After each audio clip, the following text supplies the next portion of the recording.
Hello, all. This is Terrence Christensen. This is EDAD 604. We are at week number 6 right now. This class is flying by. We've got a few more weeks and we'll be done. This is our journal number 3.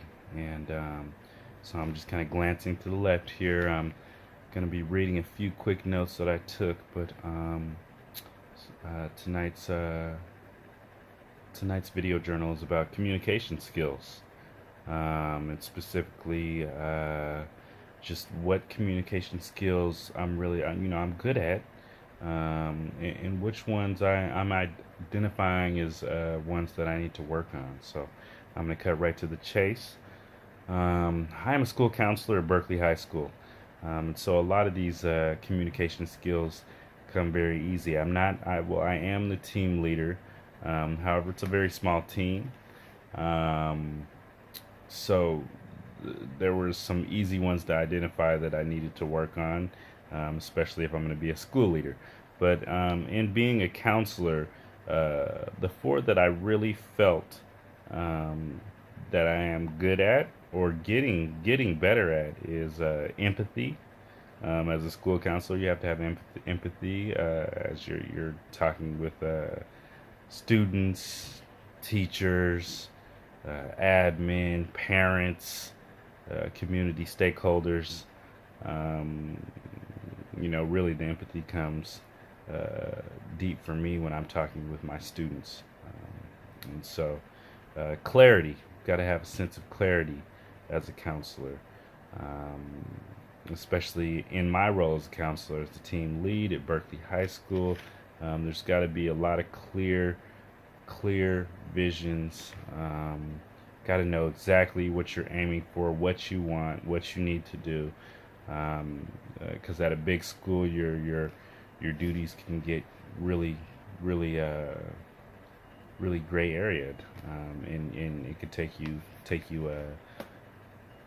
places you don't really want to go. So I mean, you've got to have a sense of clarity. You definitely got to have a sense of clarity, and I feel that I am getting good at having that sense. Listening, I am a counselor. That is what I do. So I'm there for the students. Um, I help them work through their grade issues, a lot of social emotional issues. Um, I find that I'm even there for the teachers, working through a lot of social emotional issues that are happening outside of school that are affecting school. I'm hearing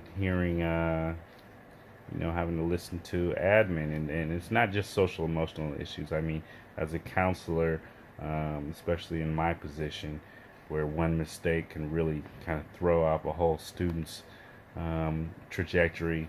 You've got to be a good listener. You've got to be a good listener. Um, and uh, and so yeah, I feel that's probably one of the skills that I'm best at. One of the best communication skills. So and really just being open-minded. It's definitely a new day in age.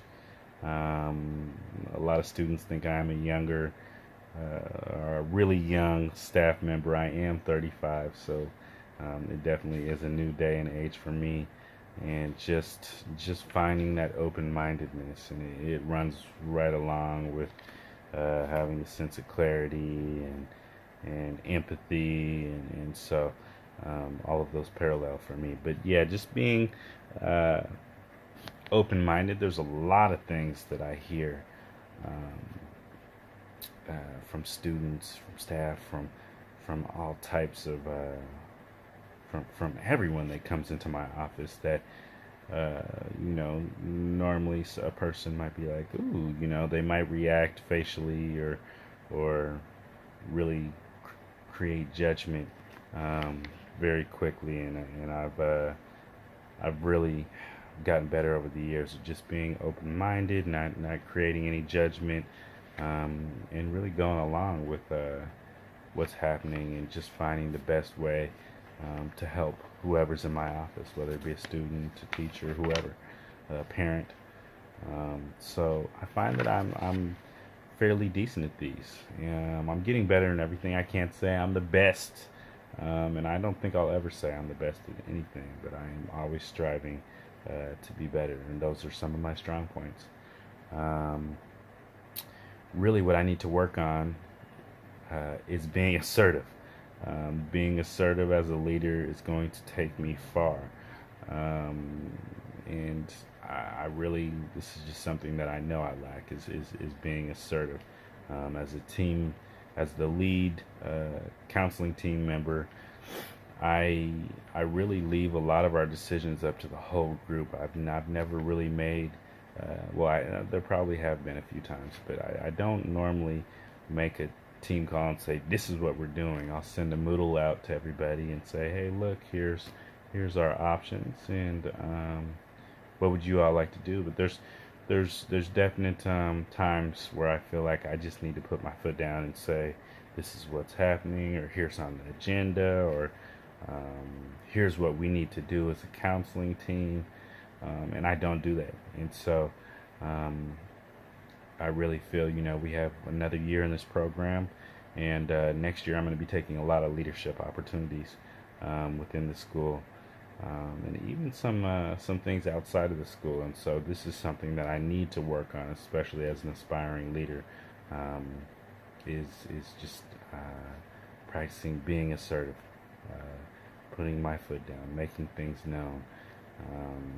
And of course, this comes with thinking a lot of these things through before being assertive, right? Making sure I'm being assertive for the right reasons. So, and then just really being authentic and true to myself. And this is an interesting topic because I'm working at Berkeley High School, where a majority of the staff or white. And I sometimes find that I'm not being my true self. I'm not being authentic, and there is areas where I really can show my true self, and I'm not. I really showed my true self when I was working in the Oakland Unified School District, and I got a lot of things done over there.